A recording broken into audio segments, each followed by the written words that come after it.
புதுச்சேரியில் 2 தொகுதிகளுக்கு தேர்தல் நடத்தும் அதிகாரியாக ஆதிதிராவிடர் நலத்துறை இயக்குனர் இளங்கோவனை நியமித்து மத்திய தேர்தல் ஆணையம் உத்தரவு பிறப்பித்துள்ளது. புதுச்சேரியில் சட்டமன்ற தேர்தல் நெருங்கி வரும் நிலையில் தேர்தல் நடத்தும் அதிகாரிகளை மத்திய தேர்தல் ஆணையம் நியமித்து உள்ளது. அந்த வகையில் புதுச்சேரி காமராஜர் நகர் மற்றும் தட்டாஞ்சாவடி தொகுதி என 2 தொகுதிகளுக்கு ஆதிதிராவிடர் நலத்துறை இயக்குனர் இளங்கோவனை மத்திய தேர்தல் ஆணையம் நியமித்து உத்தரவு பிறப்பித்துள்ளது.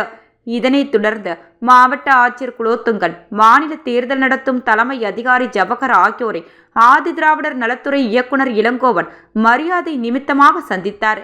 பின்னர் 2 தொகுதிகளுக்கும் நியமிக்கப்பட்டுள்ள உதவி தேர்தல் நடத்தும் அதிகாரிகளுடன் ஆலோசனை மேற்கொண்ட அவர் வாக்காளர்களின் சந்தேகம் மற்றும் புகார்களுக்கு 7 நாட்களில் தீர்வு காண வேண்டும் உட்பட பல்வேறு உத்தரவுகளை பிறப்பித்தார்.